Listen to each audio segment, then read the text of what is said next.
آپ کے پیروں میں جو جوتے ہیں نا، ان کا چمڑا تیار کرنے میں شاید ہزاروں لیٹر پانی اور بے تحاشا کیمیکلز استعمال ہوئے ہوں۔ بالکل، اور یہ کوئی نئی بات نہیں ہے۔ جی ہاں، مطلب صدیوں سے یہ صنعت بالکل اسی طرح چل رہی ہے۔ لیکن ذرا سوچئے، اگر ایک کمپیوٹر الگورتھم پانی کے اس ضیاع کو ایک قطرے تک محدود کر دے۔ یہ واقعی حیران کن خیال ہے۔ بالکل۔ تو آج کی اس تفصیلی نشست میں ہم ایک انتہائی دلچسپ حالیہ تحقیق کا جائزہ لے رہے ہیں۔ اس کا عنوان ہے چمڑے کی صنعت میں کارکردگی اور پائیداری بڑھانے کے لیے مصنوعی ذہانت کا استعمال۔ اور اس تحقیق میں جنوبی بھارت کی ریاست تامل ناڈو کی جوتا سازی کی صنعت کو بہت باریک بینی سے دیکھا گیا ہے۔ صحیح، اور ہمارا مقصد یہ سمجھنا ہے کہ کس طرح مصنوعی ذہانت یعنی اے آئی نہ صرف فیکٹریوں کی پیداوار کو آسمان تک پہنچا رہی ہے، بلکہ ماحولیاتی آلودگی جیسے سنگین مسائل کو بھی حل کر رہی ہے۔ جی، اور اس کے ساتھ ہی ہم ان اصل رکاوٹوں کو بھی دیکھیں گے جو اس جدت کے راستے میں ہیں۔ بالکل، تو چلیں اس کی تفصیل میں جاتے ہیں اور دیکھتے ہیں کہ ایک صدیوں پرانی روایت جب مستقبل کی ٹیکنالوجی سے ٹکراتی ہے تو کیا ہوتا ہے۔ یہ ایک ایسا موضوع ہے جہاں متضاد دنیائیں آپس میں مل رہی ہیں۔ دیکھیں، ہم ایک ایسے شعبے کی بات کر رہے ہیں جو بنیادی طور پر خام مال، خطرناک کیمیکلز اور بے پناہ انسانی مشقت پر کھڑا ہے۔ اور مطلب اس کا ہجوم بھی تو بہت بڑا ہے نا۔ جی بالکل، اگر ہم صرف بھارت کی بات کریں تو وہ دنیا میں چمڑے کی مصنوعات برآمد کرنے والا دوسرا بڑا ملک ہے۔ واہ، دوسرا بڑا ملک۔ ہاں، اور جس علاقے پر اس تحقیق نے توجہ دی ہے نا، یعنی تامل ناڈو، وہاں جوتے بنانے کی 144 بڑی صنعتیں کام کر رہی ہیں۔ مطلب یہ کوئی چھوٹے موٹے کارخانے نہیں ہیں؟ نہیں، بالکل نہیں۔ یہ ایسے وسیع پیداواری مراکز ہیں جو روزانہ لاکھوں کی تعداد میں جوتے تیار کرتے ہیں، مقامی اور بین الاقوامی مارکیٹ دونوں کے لیے۔ لیکن اس صنعت کا سب سے بڑا مسئلہ ہمیشہ سے اس کا غیر متوقع ہونا رہا ہے۔ اور مجھے لگتا ہے یہ غیر متوقع ہونا اس پورے روایتی عمل کی وجہ سے ہی ہے۔ کیونکہ چمڑے کی تیاری، جسے ہم ٹیننگ کہتے ہیں، یہ کوئی سیدھا سادہ کام تو ہے نہیں۔ بالکل سیدھا نہیں ہے۔ روایتی طور پر ہوتا یہ ہے کہ ایک کاریگر اندازے کی بنیاد پر کام کرتا ہے۔ صحیح۔ اسے چھو کر یا سونگھ کر فیصلہ کرنا پڑتا ہے نا کہ چمڑا تیار ہے یا نہیں۔ جی، اور اسی وجہ سے غلطی کی گنجائش بہت زیادہ ہوتی ہے۔ اگر کیمیکل تھوڑا سا بھی زیادہ ہو گیا تو پورا کا پورا بیچ ضائع ہو سکتا ہے۔ بالکل، لیکن یہاں جو بات سب سے زیادہ حیران کن ہے وہ یہ ہے کہ مصنوعی ذہانت نے اس اندازے والے کام کو مکمل طور پر ختم کر دیا ہے۔ اچھا، وہ کیسے؟ اے آئی اب ٹیننگ کے عمل میں لمحہ بلمحہ یعنی ریئل ٹائم مداخلت کر رہی ہے۔ ٹیننگ کے بڑے ڈرمز کے اندر انٹرنیٹ آف تھنگز، جسے IoT کہتے ہیں، اس پر مبنی جدید سینسرز لگا دیے گئے ہیں۔ مطلب مشین کے اندر ہی سینسرز موجود ہیں؟ جی ہاں، اور یہ سینسرز ہر سیکنڈ پانی کی پی ایچ ویلیو، کیمیکلز کی کثافت اور درجہ حرارت کا ڈیٹا لے رہے ہیں۔ پھر الگوریدم اس کا تجزیہ کرتا ہے، اور اگر اسے لگتا ہے کہ پی ایچ لیول ذرا سا بھی گر رہا ہے نا، تو وہ کسی انسان کا الرٹ ہونے کا انتظار نہیں کرتا۔ واہ، وہ خود ہی فیصلہ کر لیتا ہے۔ جی، وہ خودکار طریقے سے والو کھول کر الکلائن سولوشن کا بالکل درست ملی گرام ڈرم میں شامل کر دیتا ہے۔ مطلب یہ وہ باریک بینی ہے جو انسانی ہاتھوں سے کبھی ممکن ہی نہیں تھی۔ کمال ہے۔ یہ تو کیمیکلز کی بات ہوگی نا، لیکن کٹائی کے مرحلے میں جو کچھ ہو رہا ہے وہ مجھے کسی جادو سے کم نہیں لگا جب میں یہ تحقیق پڑھ رہا تھا۔ ہاں، وہ بھی بہت دلچسپ حصہ ہے۔ مقالے میں بتایا گیا ہے کہ کمپیوٹر ویژن پر مبنی اے آئی سسٹمز کیمروں کی مدد سے چمڑے کی سطح کو سکین کرتے ہیں۔ اب یہاں میرے ذہن میں ایک سوال آیا، جی پوچھیں۔ مطلب یہ مشینیں اتنی باریک بینی سے خامیاں کیسے پکڑ لیتی ہیں جو برسوں کا تجربہ رکھنے والے کاریگر کی آنکھ سے بھی چھوٹ جاتی ہیں؟ کیا یہ صرف کیمرے کا زوم کرنے کا کمال ہے؟ نہیں، زوم کرنا تو اس کا صرف ایک انتہائی معمولی حصہ ہے۔ اصل کمال مشین لرننگ اور نیورل نیٹ ورکس کا ہے۔ اچھا، وہ کیسے کام کرتے ہیں؟ دیکھیں، ان اے آئی سسٹمز کو تیار کرنے کے لیے انہیں پہلے لاکھوں چمڑے کے ٹکڑوں کی تصاویر دکھائی جاتی ہیں، اور ان تصاویر میں ہر قسم کی خامی موجود ہوتی ہے، جیسے کیڑے کا کاٹا ہوا نشان، کوئی معمولی سی رگ یا رنگ کا ہلکا سا فرق۔ صحیح۔ تو مشین ان سے سیکھتی ہے؟ بالکل، الگوریدم ان تصاویر سے پیٹرنز بناتا ہے۔ وہ چمڑے کی خوردبینی سطح کو سمجھنا شروع کر دیتا ہے۔ پھر جب وہ فیکٹری میں کسی نئے چمڑے کو سکین کرتا ہے نا تو وہ پکسل در پکسل اس کا موازنہ اپنے ڈیٹا بیس سے کرتا ہے۔ مطلب انسان تو تھک سکتا ہے نا، اس کی آنکھ دھوکہ کھا سکتی ہے۔ جی، کام کی رفتار کی وجہ سے انسان سے غلطی ہو سکتی ہے، لیکن یہ سسٹم ملی میٹر کے 10ویں حصے کے برابر خامی کو بھی چند مائکرو سیکنڈز میں پہچان لیتا ہے۔ حیرت انگیز ہے۔ اور اس کا براہ راست اثر کٹائی پر پڑتا ہے نا؟ جی، جب سسٹم کو پتہ چل جاتا ہے کہ خرابی کہاں ہے تو وہ خودکار طریقے سے ایسا نقشہ بناتا ہے کہ ایک ہی چمڑے سے زیادہ جوتے بن سکیں۔ بالکل، جس سے مٹیریل کا ضیاع کم سے کم ہو جاتا ہے۔ صحیح۔ اس کے بعد رپورٹ میں ایک اور چیز کا ذکر تھا، پریڈکٹیو مینٹیننس۔ اب مشینوں پر نظر رکھنے کی بات تو سمجھ آتی ہے، لیکن کیا یہ ایک گاڑی کے اس ڈیش بورڈ کی طرح ہے جو انجن گرم ہونے سے پہلے لال بتی جلا دیتا ہے؟ یہ اس سے کہیں زیادہ پیچیدہ اور جدید چیز ہے۔ اچھا، وہ کیسے؟ دیکھیں، گاڑی کی بتی تو عام طور پر تب جلتی ہے جب خرابی شروع ہو چکی ہوتی ہے یا درجہ حرارت بڑھ چکا ہوتا ہے۔ پریڈکٹیو مینٹیننس اس سے بہت پہلے کا کام ہے۔ مطلب خرابی ہونے سے بھی پہلے؟ جی ہاں، فیکٹری میں مشینوں پر ایسے سینسرز نصب ہیں جو ان کی موٹر کی وائبریشن اور آواز سن رہے ہیں۔ اگر کسی سلائی مشین یا کٹنگ موٹر کی آواز میں ایسا معمولی فرق آئے جو انسانی کان سن بھی نہ سکے تو اے آئی اسے پکڑ لے گی؟ بالکل، وہ پرانے ڈیٹا کی بنیاد پر حساب لگاتی ہے اور بتا دیتی ہے کہ اس مخصوص تھرتھراہٹ کا مطلب ہے کہ ٹھیک 3 ہفتے بعد اس مشین کا ایک خاص پرزہ ٹوٹ جائے گا۔ واو!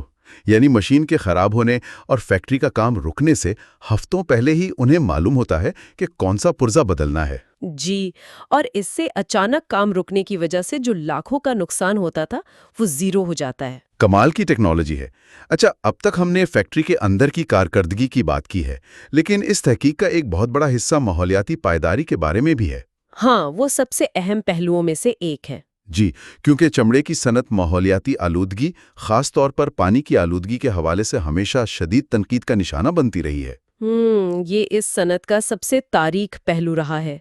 چمڑے کو دھونے اور رنگنے کے لیے بے تحاشا صاف پانی چاہیے ہوتا ہے، اور جو زہریلا پانی نکلتا ہے وہ آبی حیات کے لیے بہت تباہ کن ہے۔ تو کیا اے آئی اس مسئلے کو بھی حل کر رہی ہے؟ جی بالکل، تحقیق بتاتی ہے کہ اے آئی سسٹمز اب ٹیننگ ڈرمز میں پانی کے بہاؤ کو اس حد تک کنٹرول کر رہے ہیں کہ جتنا پانی درکار ہے ایک قطرہ بھی زیادہ استعمال نہ ہو۔ صحیح۔ اور سینسرز پانی کی کوالٹی دیکھتے ہیں اور اے آئی یہ فیصلہ کرتی ہے کہ کیا اسی پانی کو فلٹر کر کے دوبارہ استعمال کیا جا سکتا ہے۔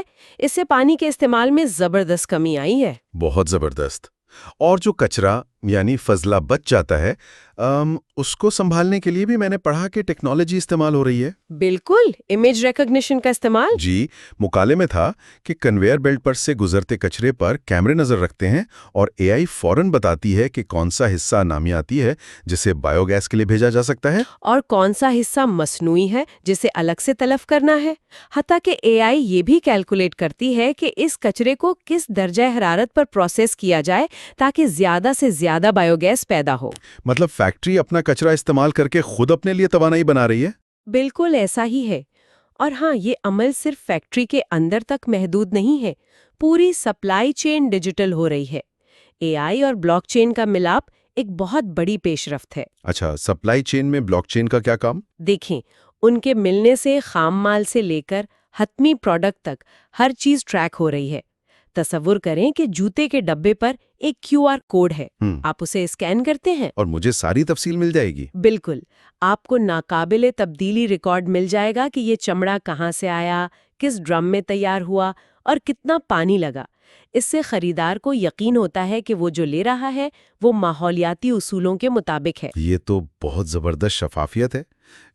اس کے ساتھ ہی ایک اور ٹرم تھی، ڈیمانڈ فورکاسٹنگ، یعنی اے آئی پیشن گوئی کر رہی ہے کہ مارکیٹ میں کتنے جوتوں کی ضرورت ہوگی۔ جی ہاں، مارکیٹ کے رجحانات اور پرانے ڈیٹا کو دیکھ کر۔ اب دیکھیں، یہاں بات بہت دلچسپ ہو جاتی ہے اور میرے ذہن میں ایک اختلاف بھی پیدا ہوتا ہے۔ مطلب کیا واقعی ایک مشین انسانی فیشن ڈیزائنر سے بہتر پیشن گوئی کر سکتی ہے؟ آپ کا اشارہ کس طرف ہے؟ فیشن تو ایک جذباتی چیز ہے نا، لوگوں کے موڈ پر چلتا ہے۔ ایک الگوریدم انسانی جذبات اور پسند ناپسند کو کیسے سمجھ سکتا ہے؟ یہ ایک بہت اہم اور گہرا سوال ہے۔ دیکھیں، اگر ہم اسے وسیعتر تناظر میں دیکھیں نا، تو اے آئی انسان کے جذبات کو بذات خود نہیں سمجھتی۔ تو پھر وہ کیا کرتی ہے؟ وہ ان جذبات کے اظہار کا ڈیٹا پڑھتی ہے۔ جب کوئی جذباتی ہوتا ہے تو انٹرنیٹ پر کچھ خاص سرچ کرتا ہے، کسی مخصوص رنگ کی پوسٹ لائک کرتا ہے، اے آئی کروڑوں صارفین کے اس رویے کو سیکنڈوں میں پڑھ لیتی ہے۔ اچھا، مطلب وہ پیٹرن دیکھ رہی ہے۔ بالکل، وہ فیشن ڈیزائنر کی تخلیق کو ختم نہیں کر رہی، بس اسے سمت دے رہی ہے۔ ڈیزائنر ایک نیا سٹائل بناتا ہے اور اے آئی بتاتی ہے کہ مارکیٹ کے موڈ کے مطابق یہ لال رنگ میں زیادہ بکے گا یا نیلے میں۔ صحیح۔ یعنی وہ بتا رہی ہے کہ کیا چیز کتنی بکے گی، اور اس کا سب سے بڑا فائدہ ماحولیات کو ہی ہے، کیونکہ فیشن انڈسٹری میں اوور پروڈکشن ایک بہت بڑا مسئلہ ہے۔ بالکل، کمپنیاں لاکھوں جوتے بنا لیتی ہیں جو بکتے نہیں اور ضائع ہو جاتے ہیں۔ جی، تو اے آئی ڈیمانڈ کا درست اندازہ لگاتی ہے تاکہ صرف اتنی ہی چیز بنے جتنی ضرورت ہے۔ یہ وسائل بچانے کی بہترین مثال ہے۔ بالکل، لیکن دیکھیں، کاغذ پر یہ سب جتنا شاندار لگتا ہے نا، زمینی حقائق تھوڑے مختلف ہوتے ہیں۔ ہاں، وہ تو ہے۔ اور اسی لیے مقالے کا اگلا حصہ بہت اہم ہے، جو رکاوٹوں کے بارے میں ہے۔ محققین نے صرف لیب میں کام نہیں کیا، بلکہ ویلور ڈسٹرکٹ میں 6 ماہ باقاعدہ فیلڈ ورک کیا۔ جی، 125 فیکٹری مینیجرز اور ورکرز سے ڈیٹا لیا۔ یہ وہ لوگ ہیں جو روز مشینوں کے شور اور کیمیکلز کے درمیان کام کرتے ہیں۔ اور اس ڈیٹا کو جانچنے کا طریقہ بہت سائنسی تھا۔ انہوں نے پائتھن پروگرامنگ، کلسٹرنگ اور پرنسپل کمپوننٹ انالیسس، جسے PCA کہتے ہیں، اس کا استعمال کیا۔ ایک منٹ یہاں رکتے ہیں۔ یہ PCA اور کلسٹرنگ نام سے تو بہت مشکل شماریات لگتی ہیں۔ اگر ایک عام انسان کو سمجھانا ہو تو کیسے بتائیں گی؟ اسے ایک سادہ سی مثال سے سمجھتے ہیں۔ فرض کریں آپ ایک ڈاکٹر ہیں اور ایک مریض آتا ہے جس کی 50 مختلف علامات ہیں، مطلب سر درد، تھکاوٹ، جوڑوں کا درد وغیرہ۔ صحیح، تو میں تو الجھ جاؤں گا نا اتنی علامات دیکھ کر۔ بالکل۔ اب PCA کیا کرتا ہے؟ وہ ان 50 علامات کے ڈیٹا کو نچوڑ کر بتا دیتا ہے کہ اصل میں ان سب کی جڑ صرف 2 چیزیں ہیں، مثلاً وٹامن ڈی کی کمی اور تناؤ۔ واہ، مطلب اس نے سارا شور ختم کر کے اصل بیماری بتا دی۔ جی، اسی طرح محققین کے پاس فیکٹریوں کے سینکڑوں مسائل کا ڈیٹا تھا۔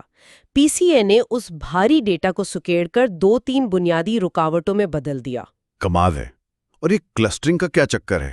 کلسٹرنگ کا مطلب ہے گروپس بنانا۔ انہوں نے فیکٹریوں کو ان کے مسائل کی وجہ پر 3 گروپس میں بانٹ دیا، کلسٹر 0، 1 اور 2۔ کچھ کے پاس ٹیکنالوجی تھی لیکن ٹریننگ نہیں، کچھ کے پاس بجٹ ہی نہیں تھا۔ اچھا، تو اس شماریات سے اصل رکاوٹیں کیا سامنے آئیں؟ کیا مشینیں خراب تھیں؟ نہیں، مسئلہ مشینوں یا سافٹ ویئر کا نہیں تھا۔ سب سے بڑی رکاوٹ نکلی مالی پابندیاں، کیونکہ یہ سسٹمز بہت مہنگے ہیں، اور دوسری بڑی رکاوٹ تھی تربیت یافتہ ہنرمندوں کی کمی۔ ہاں، یہ تو بہت منطقی بات ہے۔